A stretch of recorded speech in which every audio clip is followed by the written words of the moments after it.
આગળ વધીએ અને હવે આજના દિવસે સ્ટોક સ્પેસિફિક કયા કાઉન્ટર્સ ધ્યાન પર રાખવાના છે તેની ચર્ચા પણ આપણે સાથે સાથે કરવાના છીએ. તો તે મુદ્દે હવે આપણે ખાસ વાતચીત કરવાના છીએ. મારા સહયોગી યોમિક પણ આપણી સાથે જોડાઈ રહ્યા છે, તેમની પાસે જઈએ.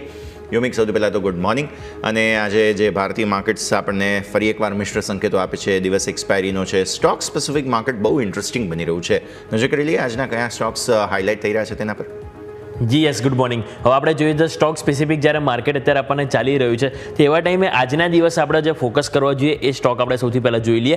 HDFC બેંક તમે નજર કરો, આજે આ સ્ટોક ફોકસમાં રહેશે. ઓલરેડી આપણને ખ્યાલ છે કે જે લીલાવતી જે છે એમણે અહીંયાથી આરોપ લગાવ્યો હતા બેંક ઉપર. હવે એની સામે અહીંયાથી કંપની એટલે કે HDFC બેંકે નિવેદન આપ્યું છે પોતાનું. એમનું કહેવું એ છે કે લીલાવતીએ જે પણ આરોપ આપ્યા છે એ ખોટા છે આરોપ. એમણે એવું કીધું છે કે બેંકે અને CEO કોઈ જ ખોટા કામ અહીંયાથી નથી કર્યા. અને કહેવું એમનું એ પણ છે કે તેઓ જે દેશના જે કાનૂનના જે હિતમાં પૂરી રીતે તેઓ અહીંથી પાલન કરે છે, દરેક તેઓ પોતાના પ્રોટોકોલ્સને બધું ફોલો કરે છે અને એ તેઓ પોતાનું નિવેદન એ રીતે આપ્યું છે. એટલે અહીંયા ખાસ કરીને HDFC બેંક ફોકસમાં રહેશે.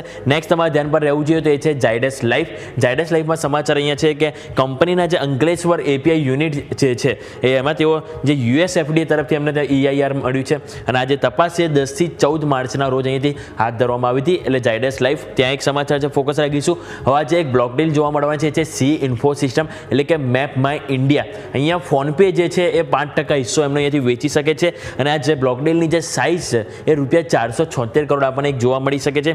બ્લોક ડીલની જે ફ્લોર પ્રાઇસ છે એ ₹1750 પ્રતિ શેર અહીંયાથી એક સંભવિત પ્રાઇસ છે અને માર્ચ 2025 સુધીમાં જો ફોનપેનો હિસ્સો જોઈએ કંપનીમાં તો કુલ 18.74% હતો. એટલે એમાંથી તેઓ 5% હિસ્સો અહીંથી વેચવા જઈ રહ્યા છે. એટલે હવે 13.74% આપણને અહીંથી જોવા મળી શકે છે. બીજું હિન્દુસ્તાન કોપર તમારા રડાર પર હોવું જોઈએ. હિન્દુસ્તાન કોપરમાં સમાચાર છે કે 5 થી 6 વર્ષમાં એટલે કે આવનારા 5 થી 6 વર્ષમાં કુલ ₹2000 કરોડના કેપેક્સની તેઓ અહીંયાથી યોજના અહીંયાથી તેઓએ બનાવી છે. હવે આ યોજના બાદ નાણાકીય વર્ષ 31 સુધીમાં અહીંયાથી એમની પાસે જે કુલ ક્ષમતા હાલ 4 MMTA છે એ વધારીને 12.2 MMTA કરવાની અહીંયાથી લક્ષ્ય છે MTPA, જ્યાં તમારું ખાસ કરીને ફોકસ હોવું જોઈએ. હવે આજના દિવસે FMCG સ્ટોક જે ખાસ કરીને રડાર પર રહેશે, કારણ કે અહીંયાથી સરકારે અહીંયાથી જે ઇમ્પોર્ટેડ જે ક્રૂડ એડિબલ ઓઇલ જે હોય છે એની જે ઉપર જે કસ્ટમ ડ્યુટી હોય છે એ ઘટાડી છે. અગાઉ જે કસ્ટમ ડ્યુટી હતી 20% હતી એ ઘટાડીને હવે 10% અહીંથી કરવામાં આવી છે. એટલે સ્વાભાવિક છે કે ગોદરેજ કન્ઝ્યુમર, પતંજલિ બધા જે બી આપણે જે સ્ટોક છે FMCG એ બધા સ્ટોક આપણે આજના દિવસે રડાર પર રહેશે.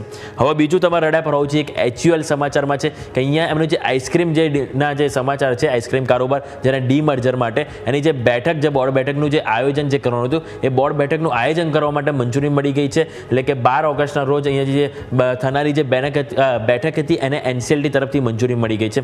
એટલે HUL હિન્દુસ્તાન યુનિલિવર તમારું ફોકસ પર હોવું જોઈએ. હવે આપણને ખ્યાલ છે કે ક્રૂડ ઓઇલ વધી રહ્યું છે, જેના કારણે oil marketing company, pant stock, aviation stock આ બધા સ્ટોક તમારા રડાર પર હોવો જોઈએ. કારણ કે જે ક્રૂડ ઓઇલમાં જોયું તો ગઈકાલે આપણને 4%નો ઉછાળો જોવા મળ્યો.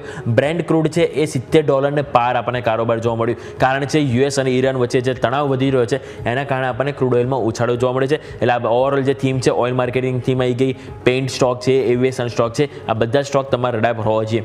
આ તો સ્ટોક સ્પેસિફિક વાત થઈ ગઈ. હવે આવો નજર કરીએ ઇવેન્ટ સ્પેસિફિક. આજના દિવસે કઈ ઇવેન્ટ કે જ્યાં તમારું ખાસ કરીને ફોકસ હોવું જોઈએ. સૌથી પહેલાં નિફ્ટીની જે વીકલી એક્સપાયરી છે ત્યાં તમારું ફોકસ હોવું જોઈએ. બીજું આજે સાંજે 4 વાગ્યે જે આપણે રિટેલ મોંઘવારીના આંકડા આવવાના છે એની ઉપર ફોકસ હોવું જોઈએ. ગઈકાલે આપણે ગ્લોબલ માર્કેટમાં અમેરિકાના આવી ગયા, જે અનુમાન તેના કરતાં સારા આવ્યા. હવે આજે રહેશે આપણા ભારતીય માર્કેટના રિટેલ આંકડા ઉપર ફોકસ રહેશે. હવે ડિવિડન્ડની એક્સ રેટ જોઈ લઈએ તો Tata chemical ₹11 dividend, trend ₹5, JK Lakshmi cement ₹6.5 અને ICICI પ્રુડેન્શિયલ 85 પૈસા. આ ચારે સ્ટોક છે કે જેની ડિવિડન્ડની આજે એક્સ ડેટ છે એટલે એડજસ્ટમેન્ટ થતું આપણને જોવા મળશે. એટલે આ બધા સ્ટોક તમારા રડાર પર હોવો જોઈએ. બીજું તમે નજર કરો તો અહીંયાથી તમારે જે ઇથોસના જે રાઇટ ઇસ્યુ જે ઓલરેડી ડિક્લેર કરેલા હતા એને જે એક્સ ડેટ છે એટલે ત્યાં પણ તમને એક એડજસ્ટમેન્ટ થતું જોવા મળશે. નાણાકીય વર્ષ 2026 માટે અહીંયા ફંડ એકત્રિત કરવા માટે આપણને કેનેરા બેંક કે જેમની બોર્ડ બેઠકનું આયોજન છે એટલે અહીંયા પણ આપણને ફોકસ રહેશે કોર્પોરેટ એક્શનના કારણે. હવે આપણે ગ્લોબલ બજાર ઉપર નજર કરીએ તો યુકેના GDP, IIP અને ટ્રેડ બેલેન્સ આ ત્રણેયના આંકડા આપણને આજે આવતા જોવા મળશે. એટલે ઓવરઓલ યુકેની શું ઇકોનોમી પરિસ્થિતિ છે એ આપણને અહીંયાથી આઈડિયા આવી જશે. અને સામે યુએસમાં જો નજર કરીએ તો ત્યાં આપણને જોબલેસ ક્લેમ અને મે મહિનાના PPIના આંકડા આવવાના છે. એટલે ઓવરઓલ આ બધા સ્ટોક છે, ઓવરઓલ આપણે જે ઇવેન્ટ છે કે જ્યાં તમારે ખાસ કરીને એથી ફોકસ હોવું જોઈએ. અને જેમ આપણે અગાઉ વાત કરી કે આજે નિફ્ટીની એક્સપાયરી છે એટલે કે આપણને ઇન્ડેક્સ સ્પેસિફિક તો એક્શન જોવા મળશે અને ખાસ કરીને જે સ્ટોક સ્પેસિફિક છે કે જેમાં આપણને જે એક્શન જોવા મળશે, ઘણી બધી બ્લોક ડીલ છે, સમાચાર છે, એટલે બધા સ્ટોક તમારા રડાર પર હોવા જોઈએ. Over to yes. ઓકે, તો આ બધા જ સંકેતો છે કે જેને ધ્યાન પર રાખવાના રહેશે.